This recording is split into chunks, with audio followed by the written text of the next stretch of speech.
So, as we all know, Thomas is a tank engine. And what can you do with tank engines? You can drive them. Unfortunately, many of us won't be able to drive a steam engine. And that's where simulations come in.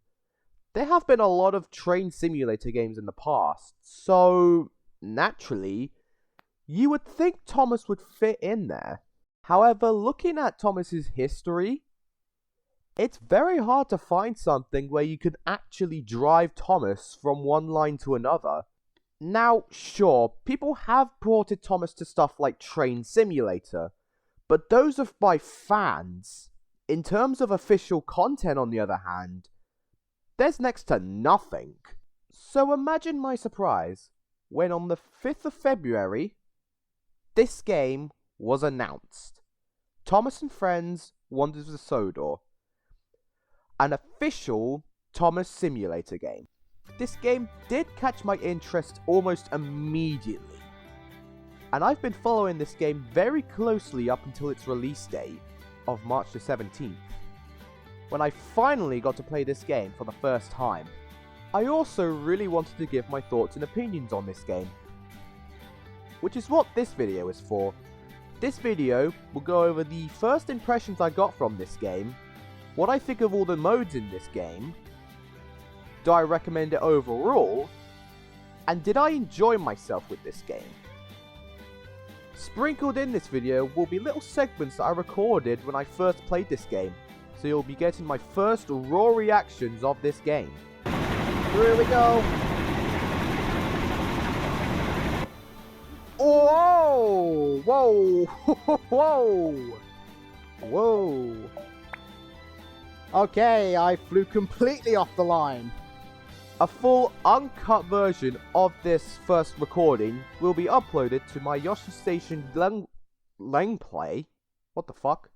The full uncut version of that recording will be uploaded to the Yoshi Station Long Play channel for you to enjoy. As well as this, a highlight version of that video will also be uploaded to this channel, as understandably I don't think people will be able to sit through that long ass video. So, with all that rambling out of the way, let's see what Thomas and Friends Wonders of Sodor has to offer us.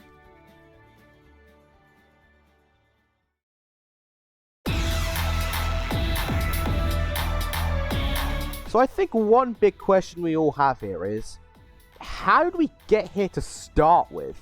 Thomas and Friends Wonders of Sodor is being made by Dovetail Games, the same people behind Train Sim World Series. Which does make sense considering they, make train games. This also isn't the first time they've done a Thomas project before. For the 80th anniversary, they made a small little DLC called Thomas and Friends Visit the West Somerset Railway. And in that game, you take Thomas, you drive him there, and you can just hang about there. You can also play as Diesel and fuck everyone's day over, I guess, but that's what Diesel does at the end of the day. Now, I'm not going to do a full review on this DLC, simply because it's been a year old, and other people have already done it, and honestly, my opinions don't really change from the norm. I think this is a pretty good DLC. If you like Thomas, I'd definitely recommend it, especially if it goes on sale, as I think it's a pretty good experience. But I think most people thought that this was just going to be like a one-off thing. Like, okay, they've done it for the 80th anniversary, they're not going to do anything else with Thomas after this. And as we go into 2026, it did seem that way.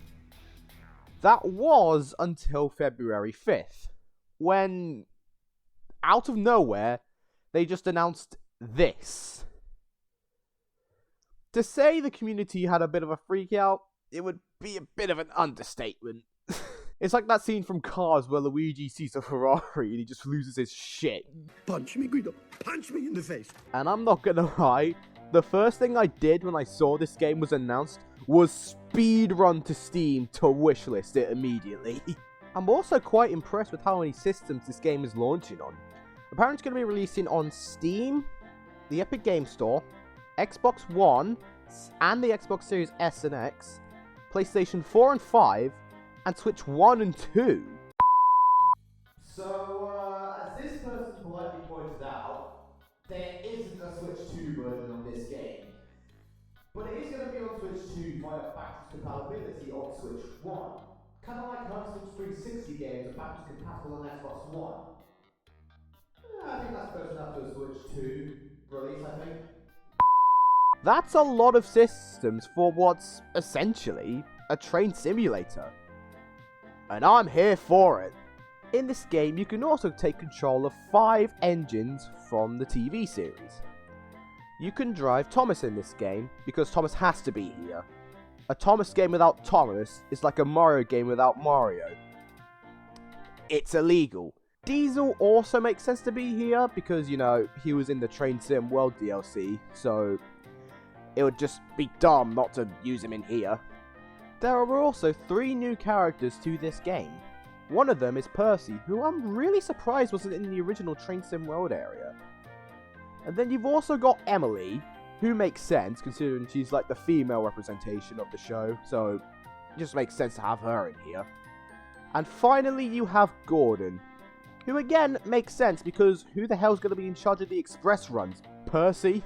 I don't think so. So, I made that joke about Gordon being the only one doing the express runs, completely forgetting the fact that Emily was once an express engine and is clearly seen pulling express coaches in a character highlight video. Yeah, I don't know how I missed that.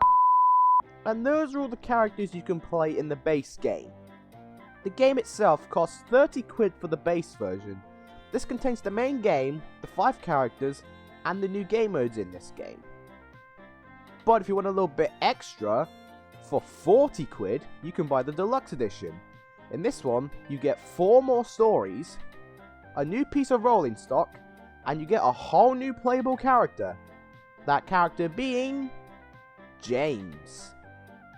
However, if you can't afford the deluxe version right away, then James is available as an additional add-on for 12 quid. Which is a bit more than what the deluxe edition is. If you pay for the standard edition and the James add-on, you'll actually be paying more than if you just buy the deluxe edition. So that's a bit of a scummy move, but, you know, I've seen worse. And I think that's going to be it for the How We Got Here segment. We've all waited long enough to play this game. So let's jump in and see what this game is all about.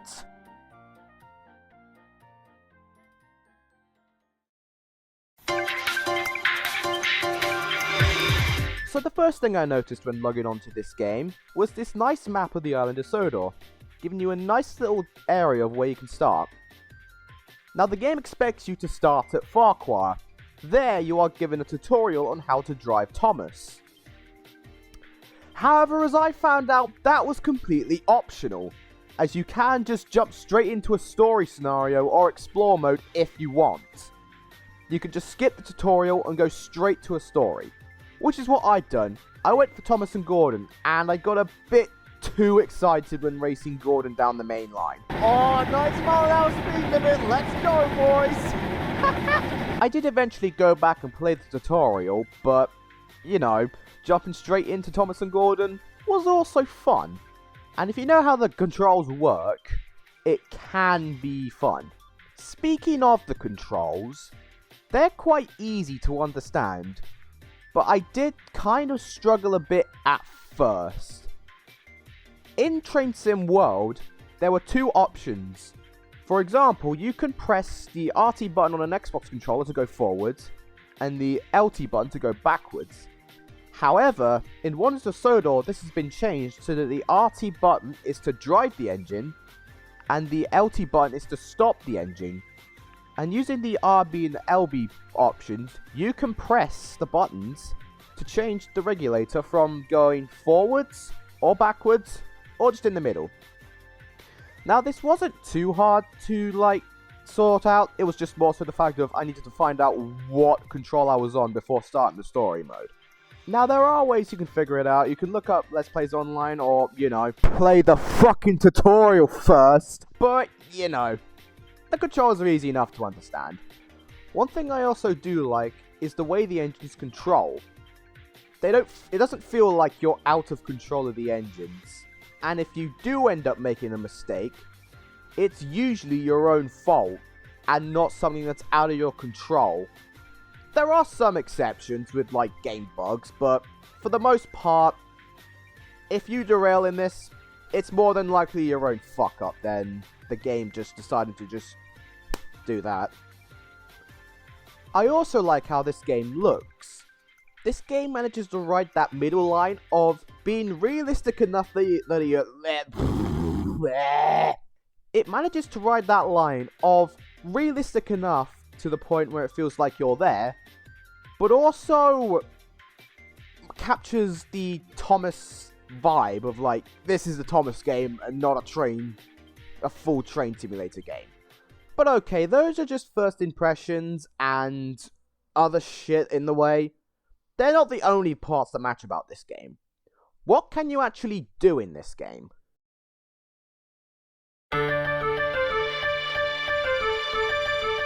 Thomas and Friends Wonders of Sodor has 4 different main game modes.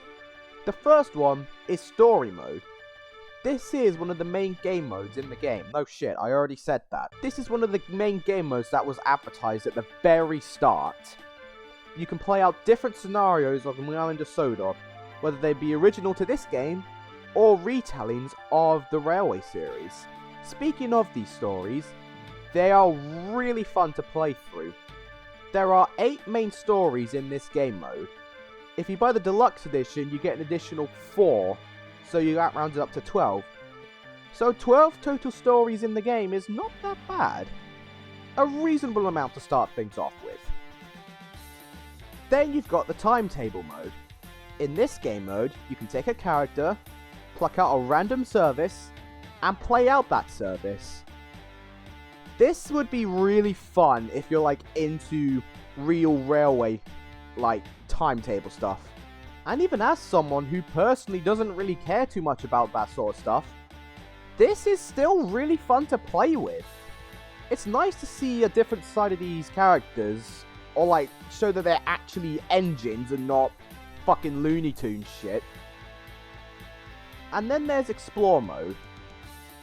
It's like timetable mode, but without any restrictions. Basically, you pick an engine, you set a route, and then you drive to that route with near enough no problems. Unless you crash, of course, in which case that can very much happen. Finally, you have the shunting challenge. One thing I really like about the shunting challenge is that it's not entirely brain dead. You actually have to put some thought into how you position the trucks, how you're going to get those trucks, get them in their correct order, etc. I will say this though, shunting challenge is probably my least favourite out of all these game modes. It's not that I don't like it, but there are some parts where it just gets very questionable. Moment! No! What are you doing? Thomas, what are you doing? Stop! Stop! Stop! What are you doing? Go back! Go back!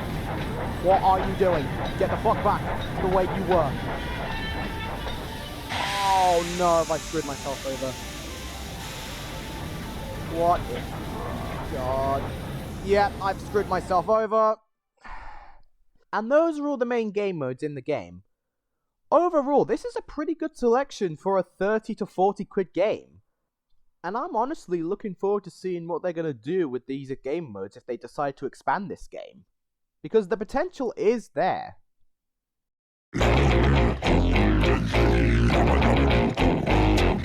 Now, no game is perfect, and every game has its faults.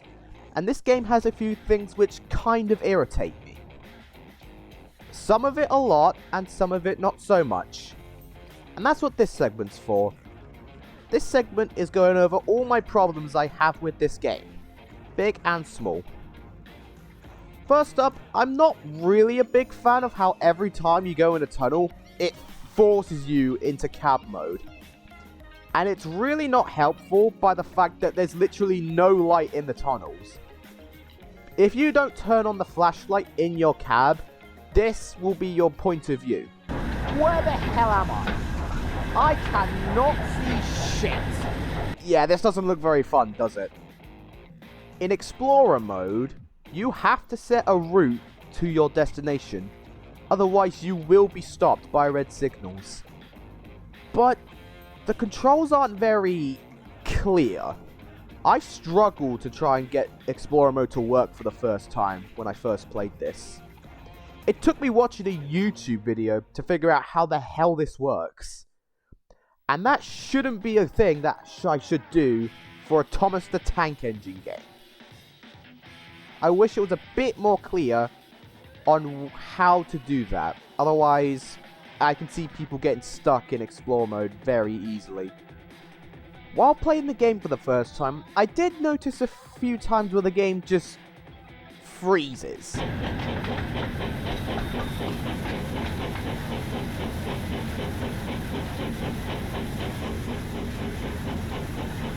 What happened?